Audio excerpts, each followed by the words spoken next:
जेव्हा आमचा अध्यक्ष मॅडम म्हणाला की इथं एखादी मार्गदर्शन करणाऱ्या कोण महिला असतील तर बरं होईल, आमच्या महिलांना माहिती देतील. तर आमच्या शिक्षकांमध्ये सुद्धा चिपळूणपासून भागातून महिला आहेत की ज्या इथं बोलू शकतात. की माझी आमच्या विस्ताराधिकारी शासनाने मोहिते मॅडमला सुद्धा आम्ही बोलवू शकलो असं चांगल्या परिचयाचे आहे. पण मॅडमला म्हटलं त्यांना आपण कधीही बोलवू शकतो, पण या मॅडमचा आपण एक परिचय पण होईल आणि त्यांचं मार्गदर्शन झालं तर खूप बरं होईल आणि महिलांना त्यांचा फायदा होईल.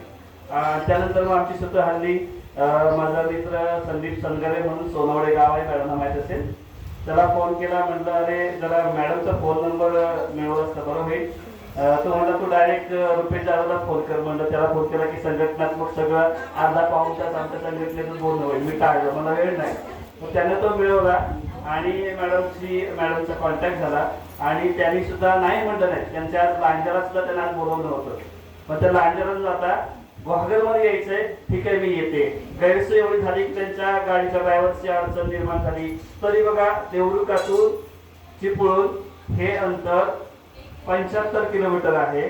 चिपळूणवरून तळी आणि तळीवरून इकडे एवढा प्रवास करून हे तुमच्यासाठी इथं आलेले आहेत.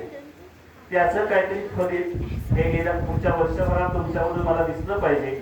तर मॅडम जास्त वेळ न घेता तुम्ही या आमच्या शब्दाला मान दिला की आलात, त्याबद्दल प्रथम तुमचे आभार मानतो.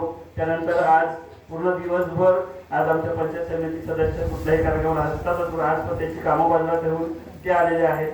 तर ते देखील इथं उपस्थित आहेत, त्यांचं देखील शाळेच्या वतीने मी आभार मानतो. त्याचबरोबर ह्या गावामध्ये जे पहिल्यापासून आजचा कार्यक्रम साजरा केला जातो त्या इथल्या सर्व महिला, आमच्या शाळेच्या समितीच्या अध्यक्षा सदस्य, माता परत संघ असेल, बचत गट असेल आणि सगळ्या वाडीतील महिलांचं, त्याचबरोबर व्यासपीठावरती उपस्थित सर्व मान्यवरांचं, त्या पाठ्यशाळा असतील, उमने वगैरे असतील, ह्या सगळ्यांचं ग्रामसेवकांना फोन केला, ते लगेच म्हटले मी सुद्धा येईल.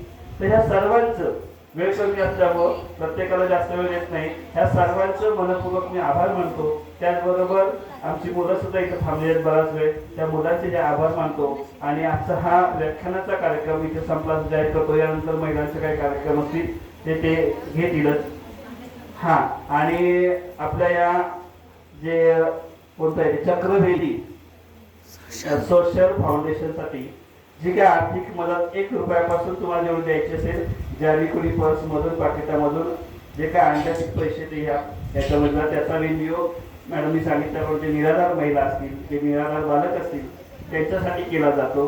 तर आपला एक खालीचा वाटा म्हणून त्याच्यामध्ये तुम्ही ही देणगी द्या अशी मी तुमच्याकडनं अपेक्षा करतोय, तुम्हाला विनंती करतोय. आणि याच्यानंतर तुम्हाला सर्वांसाठी अल्पाहार इथं ठेवलेला आहे, तो अल्पाहार घ्यायचा, त्याच्यातून तुम्ही जाऊ नये अशी सर्वांना विनंती करतो. आणि आजचा हा